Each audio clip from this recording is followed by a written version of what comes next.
Super 30 से शुरू होने वाला सफ़र कई 30 में बढ़ता चला जा रहा है। इसकी मांगे भी बढ़ती जा रही है। एक सुपर 30 आनंद कुमार का जब शुरू हुआ तो रहमानी 30 सामने आया और इस तरीके से बच्चों को प्रिपेयर करने के लिए, उसे तैयार करने के लिए बहुत सारे ऐसे चेहरे सामने आए जो बेड़ा उठाया कि ये भी बच्चों को पढ़ाएंगे। क्योंकि एक सुपर 30 से इतने बड़े बिहार को कवर नहीं किया जा सकता, इसलिए बिहार के मुख्तलिफ हिस्सों में लोगों ने अपने अपने तौर से अपना एफर्ट दिया, अपनी कोशिशें की और नाम तो 30 ही रखा, चाहे वो रहमानी 30 हो और नया अभी जो एक गिलानी 30 आ रहा है तो 30 के नाम से ही चलेगा।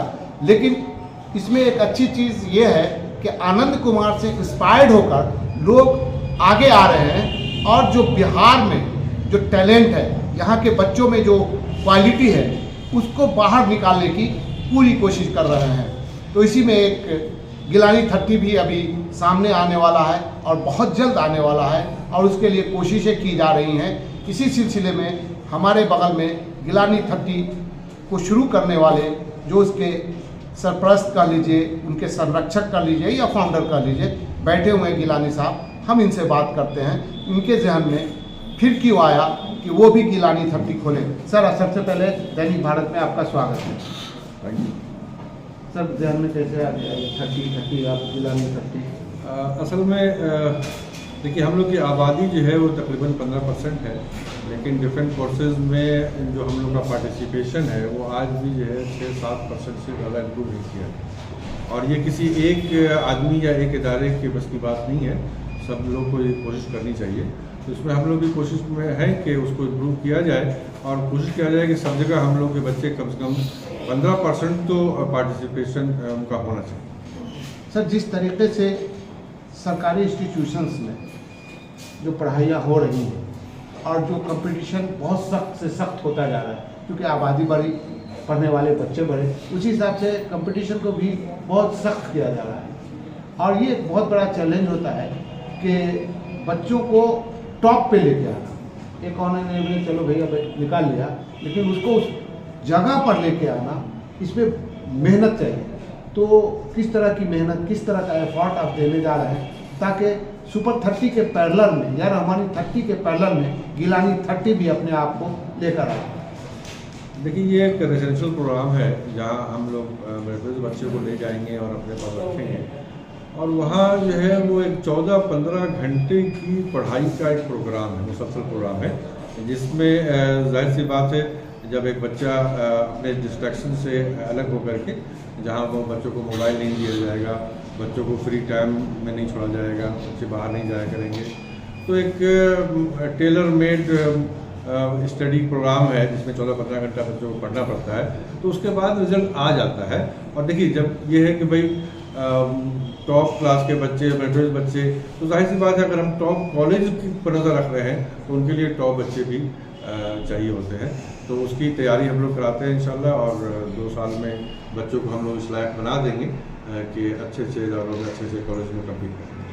मेडीवर्ल्ड अत्याधुनिक सुविधा से लैस विश्वसनीय ट्रॉमा सेंटर, जाहिठाम ICU, CCU, NICU, emergency operation theatre, OPD संग संग उत्कृष्ट लैबक व्यवस्था अछि, अनुभवी डॉक्टरक पैनल और 24 घंटा महिला डॉक्टरक उपलब्धताक बीच समस्त गंभीर बीमारीक इलाज कयल जाइत अछि। बच्चे जो हैं अलग अलग बोर्ड से निकल के आते हैं, CBSE से, ICSE से, बिहार बोर्ड से, खास करके ये 3 बोर्ड बिहार में है। अब उसमें कुछ बच्चे गरीब होते हैं लेकिन पढ़ने में बहुत अच्छे होते हैं, उनके पास वो सलाहियत, उसके पेरेंट्स के पास उतना सोर्स नहीं होता है कि वो अपने बच्चे की पढ़ाई को आगे रख सकें। अगर ऐसा बच्चा गिलानी 30 को कंप्लीट कर जाता है तो उसके लिए आप क्या कर सकेंगे? उस बच्चे को आगे ले जाने के लिए आप क्या दे सकते हैं, क्या कर सकते हैं? नहीं, बिल्कुल ऐसे बच्चों के लिए हम लोग बिल्कुल 100% जो है फ्री स्कीम हमारे पास है। ऐसे भी जो हम लोग का टैलेंट सर्च जो करते हैं हम लोग, तो उसमें ये हम लोग नहीं देखते हैं कि वो बच्चा अमीर है या गरीब है। टैलेंट होना चाहिए, मेरिटोरियस होना चाहिए, वो हमारी पहली ज़रूरत है। और फिर दूसरी ज़रूरत ये है कि भाई उस बच्चे के वो कितना वो अफोर्ड कर पाएगा, कितना गरीब है या कितना। तो उसमें अगर बच्चा वाकई गरीब है या कमज़ोर है तो उसको 100% जो है फ्री दिया जाएगा। तो इसकी जो फीस होगी, नॉर्मली जो अभी जो कोचिंग इंस्टीट्यूट का एक मतलब बड़ी हवा चल रही है और मीडिया के थ्रू सब आ रहे हैं, मीडिया पर बड़ी बड़ी बातें कर रहे हैं और अच्छे खासे पैसे भी वसूलते हैं, उससे गिलानी 30 को हम कैसे अलग करके देखें? इसको इस तरह से देखें आप, जैसे हम लोग एक टेस्ट ले रहे हैं बच्चों का, और टेस्ट में जो बच्चा जैसा परफॉर्म करेगा उस हिसाब से उनको स्कॉलरशिप ऑफर करते हैं हम लोग। जैसे कोई बच्चा 70% स्कोर किया है हमारा, तो उसको 70% जो है वो स्कॉलरशिप से सपोर्ट किया जाएगा, तो सिर्फ 30% उसको देना होगा। उसी तरह अगर कोई बच्चा 90% को करता है तो फिर 90% उसको स्कॉलरशिप मिलेगा। और अमाउंट क्या होगा, देखिए कोई भी जो कोर्स होता है, कोचिंग होता है, उसका एक स्टैंडर्ड फ़ी होती है, उसी स्टैंडर्ड फ़ी की बात नहीं करते। मतलब अगर कोई दूसरा इदारा एक सम लेता है तो हम जो है उसमें A/2 होगा, हाफ लेंगे, 30% लेंगे, 40% लेंगे। वो पूरे बिहार में मुझे लगता है कि हम लोग से इकोनॉमिकल दूसरा कोई इदारा नहीं होगा, ऐसा लोएस्ट होगा। बिल्कुल। दूसरी बात यहाँ पे जो निकल के आ रही है कि थोड़ा हट के जी बोलिए। खास करके आजकल बच्चों का मेडिकल लाइन में, मेडिकल का जो फील्ड है उसमें उनका इंटरेस्ट बढ़ रहा है। क्योंकि आप Mithila institute para medical institute से जुड़े हुए हैं, आप देख रहे होंगे बच्चे बड़ी संख्या में आते हैं। अगर डॉक्टर नहीं बन पाते हैं तो वो चाहते हैं कि हम मेडिकल फील्ड में जाएं। उसके लिए स्टैंडर्ड का जो इंस्टीट्यूट होना चाहिए जहाँ बच्चों को क्वालिटी एजुकेशन दिया जा सके। खुद तो बहुत गए, दरभंगा जिला में अगर बात की जाए तो 30 हैं, लेकिन चंद ही ऐसे हैं जो उनको अच्छी पढ़ाई दे पाते हैं। तो ऐसे इंस्टीट्यूट के लिए आपका क्या संदेश होगा कि जो बच्चे मेडिकल में नहीं जा पाए, आपके यहाँ आए, तो उन पर कितना ध्यान देना होगा? देखिए, स्किल डेवलप करना होगा। हम लोग की कंट्री में 135 करोड़ आबादी है, उसमें जाहिर सी बात है आसान कुछ भी नहीं है। हर चीज़ में, हर लाइन, हर जगह लंबी लाइन लगी हुई है, कम्पीट करना होता है। लेकिन कम्पीट वही करेगा जो स्किलफुल होगा अपने प्रोफेशन में, अपने काम में। अगर वो महारत रखता है, स्किल रखता है, तो वो कामयाब होगा। किसी इदारे से कर ले, अगर उसने मेहनत नहीं की है, अगर उसने जो है वो सही से नहीं सीखा है, तो वो कामयाब नहीं होगा। अगर मेहनत करेगा तो इंशाल्लाह ज़रूर कामयाब होगा। सर एक चीज़ बताइए कि अभी जिस दौर में हम जी रहे हैं, जिस कीड़ा में हैं, जितनी महंगाई है और एजुकेशन का जो निजीकरण हो गया, खर्चे बढ़ गए, गार्जियंस बड़ी मुश्किल से अपने बच्चों के एजुकेशन को अफोर्ड कर पाते हैं। उसमें कुछ बच्चे गैर जिम्मेदार भी होते हैं।